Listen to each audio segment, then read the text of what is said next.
The Imperial Saint in Warhammer 40K must be a terrifying thing for any human to encounter on the battlefield. They're basically living gods. They're insanely powerful, performing impossible feats like smashing tanks, shrugging off gunfire, or summoning hellfire, and then just being near them must be overwhelming. They radiate this intense aura that makes you feel tiny and unworthy, even if you're a devout follower. They show up when things are at their worst, so seeing one is like a reminder that the Emperor's judgment is real and terrifying. Plus, a lot of them are literally coming back from the dead, which is both awe-inspiring but super unsettling. And that's what we're going to explore in today's deep dive. If you guys enjoy these types of videos, let me know in the comment section below by commenting, hitting the like button, and sharing and subscribing if you haven't done so. But let's get into Imperial Saints. The Imperial Saints are those mortal men and women who, by formal pronouncement of the ecclesiarchy, have been elevated by the Emperor's grace far above the bulk of humanity.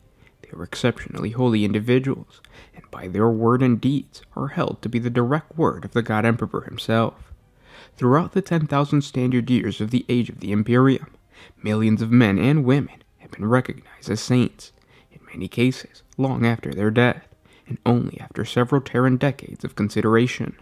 Most are known and venerated only within a specific region or sector of the galaxy, but some, such as Sebastian Thor himself, are known across the length and breadth of the Imperium. Men and women may be declared saints for all manner of deeds, but in most cases they will have performed some great service to the Imperium and the faith of the Imperial Creed. In a galaxy covered in war, it would be no surprise that many were great warriors, often leaders of massive Imperial crusades that conquered the vast swaths of space, or liberators of human worlds enslaved by aliens or traitors. Many were Imperial generals or admirals, while others were simply foot soldiers, who by doing their duty turned the tide of battle and molded history. Other saints were great teachers or orators, men and women who with a single word could achieve what millions of Imperial guardsmen could not. The writers of the most learned of religious tracts are often made saints, lending even greater weight to the teachings preached across the countless planets. It is also common practice for ecclesiarchs to be declared saints after their death. Although the beatification of less well-respected or beloved individuals may take solar decades or even centuries to come about, many are regarded as intercessors to whom prayers are addressed and offerings are made to aid the faithful.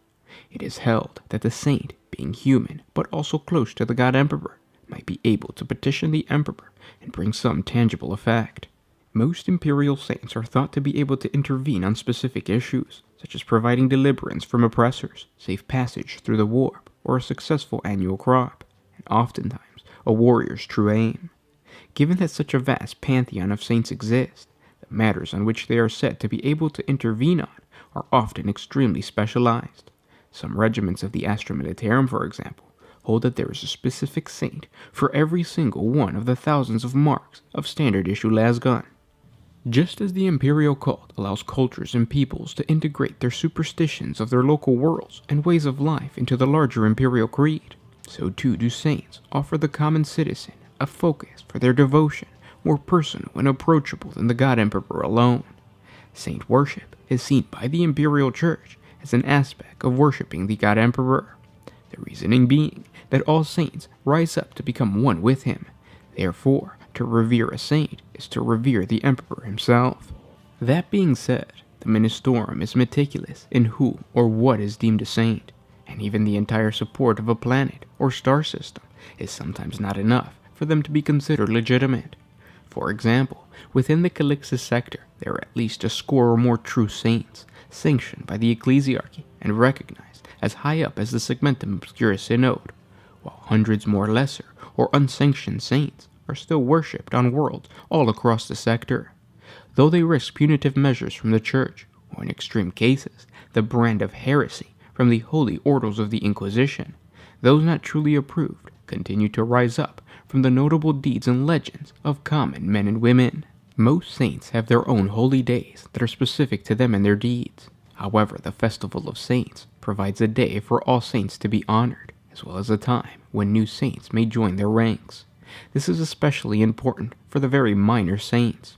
During this time, stories are told, and devoted followers try to convert people by explaining the virtues and merits of their chosen saint. As a result, it could be a dangerous time to go near a shrine, as citizens are bombarded by frothing saint worshippers dressed in bizarre costumes and spouting proverbs.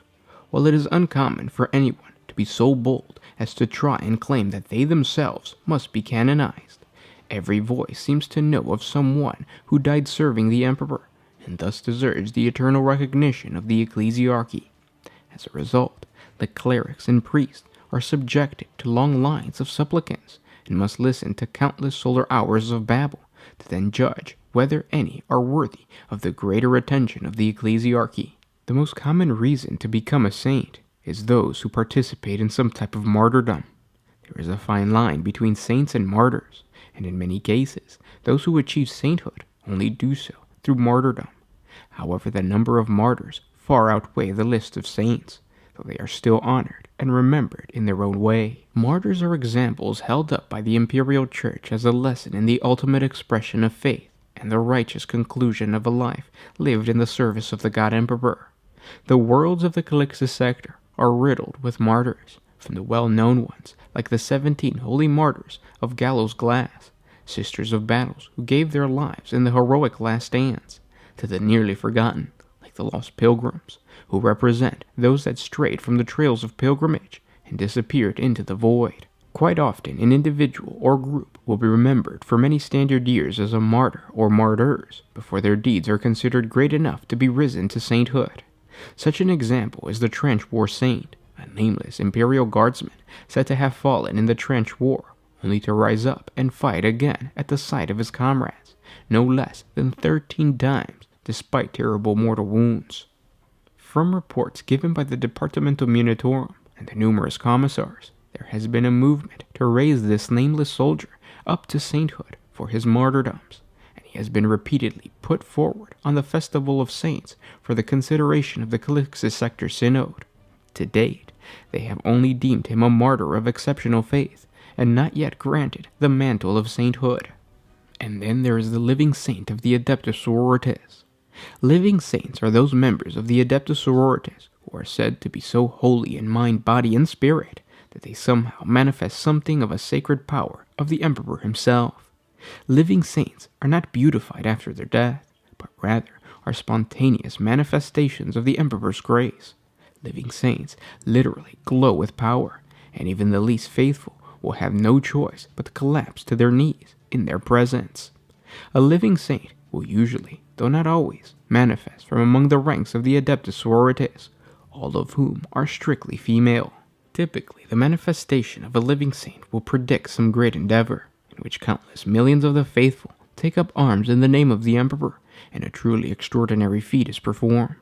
Sadly, this phenomenon is often short-lived, for it appears that living saints are beacons of faith that burn blindingly bright, yet tragically brief. Living saints are of great interest to the Thorian factions of the Inquisition, who regard them as vessels of the Emperor's power and the motto of Sebastian Thor himself. This also makes them a target for the enemies of the faction, who have on several occasions sought to capture a living saint and dissect her in order to discover the source of her powers. Truly devout Imperial citizens cover themselves with the symbols and tokens of many Imperial saints. Saints have a prominent place in Imperial culture that goes beyond simple religion.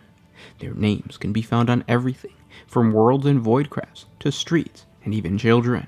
Often, something that is akin to the saint's cause bears their name, such as a warship, so it might embody some of the ferociousness of its namesake. Taking all of this into account, saints form an important part of an Imperial citizen's life, as prolific and ever-present as the cult of the God Emperor himself. The famous Imperial Saint Sabbat, who was responsible for conquering a large sector in the Segmentum Pacificus, later known as the Sabbat Worlds, was born a simple shepherd's daughter on the agri-world of Hagia. Little is known about the saint's early life. The few Imperial records that have been found describe her as a small but beautiful green-eyed girl with short black hair, who along with her family diligently served the Imperium with great honor. This burgeoning sector was not what it is today. While the humans loyal to the Imperium had established footholds in the region of the Sabbat Worlds, much of it was incredibly wild, ruled by the hand of chaos-worshipping barbarians as well as hostile Xenos. Even those planets that were loyal to the Emperor were still outside the bounds of the Imperium of Man. This uncivilized era would come to an end, when the Emperor of Mankind is said to have visited the young girl in a vision and ordered her to rally the people of the sector and liberate the entire region from the forces of chaos. While she wasn't the only warrior attempting to triumph over the forces of the ruinous powers during the crusade that followed, her achievements overshadowed those of many other human champions, even the Lord General militants of the Imperial Guard, who couldn't match her victories. Even off the battlefield, the Saint was able to guide and inspire the average Imperial citizen with a wisdom that was surprising for someone as humble as her. Many Imperial accounts of that era state that she bore a startling and unexplainable charisma that the people of the Sabbat worlds were unable to resist or even understand. At the height of her power, she counted at her side many of the era's most brilliant military strategists, including Lord Drusus, the great Imperial field commander who would one day himself be beatified by the Imperial cult, as well as the strategist Valtornis and many other nobles. Her host included warriors of the Adeptus Astartes, including the Brazen Skulls and the White Scars chapter, as well as a command of one of the precursor sister militant orders that would later become the Sisters of Battle, Colonial Planetary Defenses, and an Imperial Guard regiment, and finally the pilgrim retinues of the Ecclesiarchy. Some Imperial historians theorize a connection between the saint and the precursor to the Adeptus Sororitas Order of Our Martyred Lady, but this is doubtful and is most likely simply legend. The saint's crusade endured 105 tearing years until her martyrdom on the world of Hargalon, where she suffered 9 mortal wounds, later referred to as the 9 Holy Wounds. Angry and distraught by her loss, the saint's army struck back at the arch-enemy and managed to eliminate all substantial chaos forces from the sector. Her body was retrieved by the Astartes of the White Scars chapter and interned in a great tomb on her homeworld of Hagia, known as the Shrine Hold. Thanks to her, the sector that would go on to bear her name as the Sabbat Worlds was already considered fully functioning Imperial territory at the time of her death. Many millennia later, during the Imperial Crusade to liberate the Sabbat Worlds from the forces of chaos once again during the 41st millennium, the saint was said to have been reincarnated. She then led Imperial forces on the planet of Herodor and joined the Crusade's War Master at the front lines to inspire the Imperial forces. One of the Imperium's most famous Imperial Saints is Saint Drusus the Warrior. Within the Calixis sector, Drusus stands as the right hand of the Emperor in the hearts and minds of most Calixian citizenry. From early childhood, millions are taught the tales of the great General Drusus and his relentless armies. They learn of how he brought the light of the Emperor back to the sector and swept away the vile masses of Xenos who had taken root.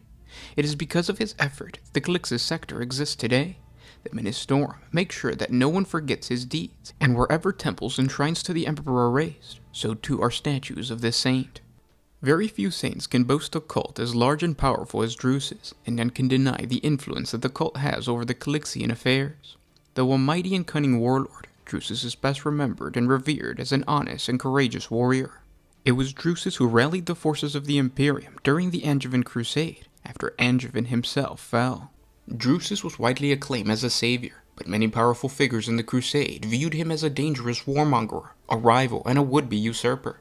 His rising acclaim was seen as a threat to the status quo of the campaign, and according to some sources, betrayal by agents of his rivals amongst Angevin's generals were quickly being schemed. Drusus was eventually attacked by a deadly assassin while rallying his depleted forces on the world of Macubus Quintus, and was seemingly slain, but in a display of a true miracle. As the killing blow was struck, the powers of the Emperor obliterated the assassin and spared Drusus' life.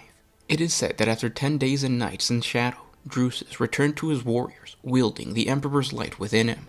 Pronounced a living saint, a newly established Drusian sect of the Imperial cult began to flourish, and Imperial banners flocked to his command. One by one, his enemies fell, and when Angevin died, Drusus was appointed Lord General Militant, and the sole leader that would continue the Angevin Crusade. From the ashes of Drusus' conquest, the Calixis sector was born. After his death and nearly a century of deliberation, the General Synod of Terra conferred imperial sainthood to Drusus, whose cult and dogma had already flourished within the Calixis sector and had become a dominant factor in the local Calixian sect of the imperial cult. To this day, Macubus Quintus, the planet on which Drusus was resurrected, is the site of pilgrimage for the faithful across the Calixis sector, and is the heart of the Drusian cult within the sector's ecclesiarchy. The world's harsh and unforgiving landscape is walked by countless pilgrims every year, many of whom spend the remainder of their lives there, giving themselves over to the devotion of the Emperor. Another warrior of the Angevin Crusade that was canonized by the Imperial cult was Noack, a high-ranking official of the Adeptus Arbites and a legal scholar. He was sent to the then Calixtus Expanse to oversee the formation of the first Imperial Penal Worlds. Both politically savvy and highly devout, Judge Noack felt that the combination of hard labor and intense, often brutal penance was key to salvation. His penal colonies were models of imperial legal ideals, combining toil in mines and manufactorums with daily prayer, flagellation, and fasting, and he was lauded throughout the Imperium for his numerous writings on imprisonments, penance, and imperial law.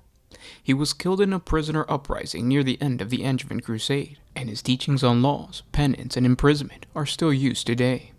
The legends of some Imperial Saints are so old that it is difficult to ascertain truth from myth, such as the case of the Imperial Saint Valerius, a venerated figure within the Ascalon sector. His gaunt and stern likeness is carved into 1,000 stone edifices and rendered into faded stained glass the length and breadth of the region. The saint is regarded as a savior of Ascalon, an intercessory figure said to watch over its people and its masters, and provide protection in times of need.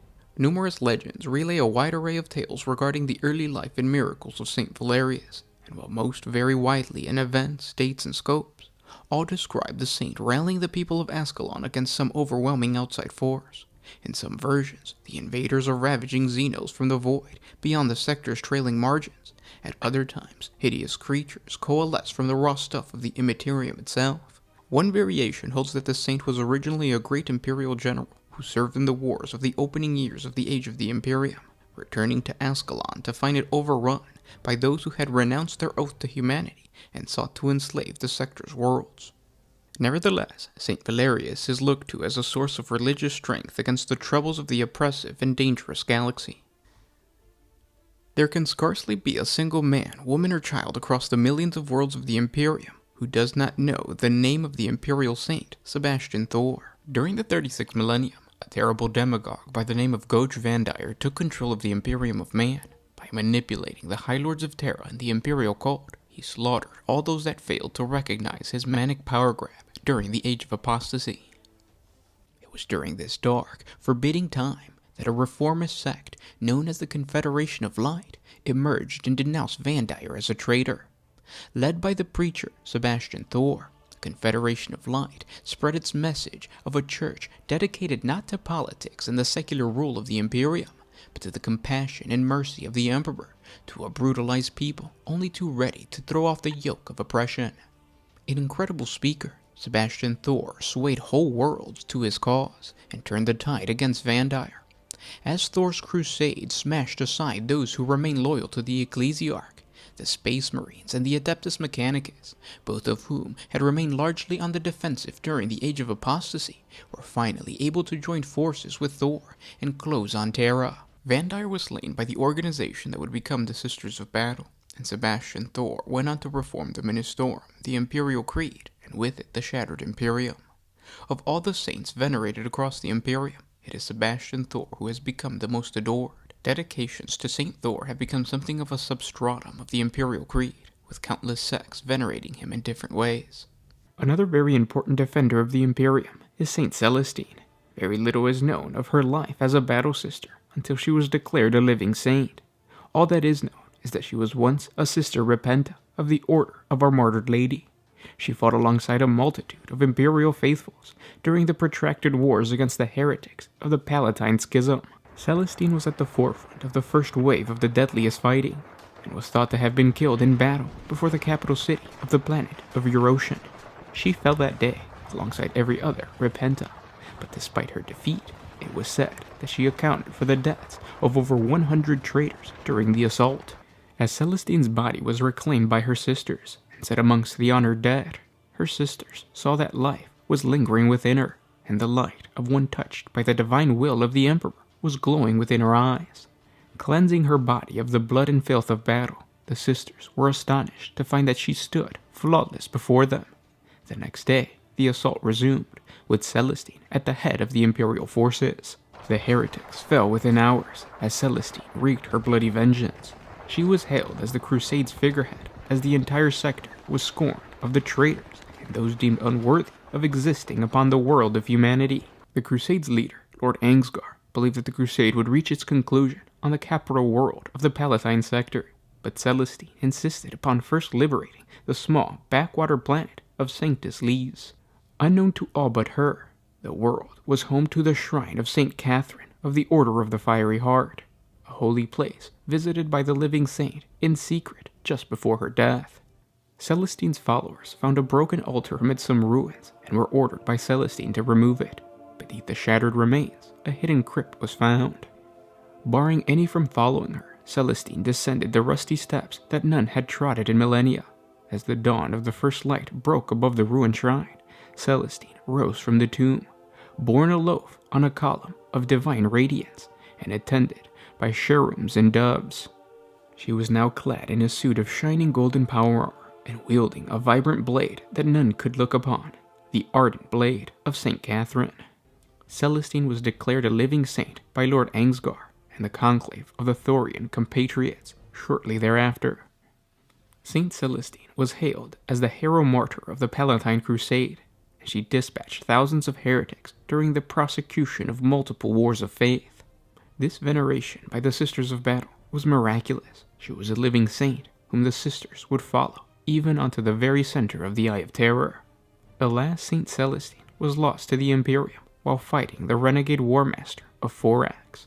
Many believe she perished during the moments of triumph, yet none survived to give a true account of the battle's conclusion. And that's our deep dive on the Imperial Saint. I hope you guys enjoyed. There is more Saints to come. Subscribe to the channel, and we'll talk tomorrow. This is Gersh1 with One Mind Syndicate signing out.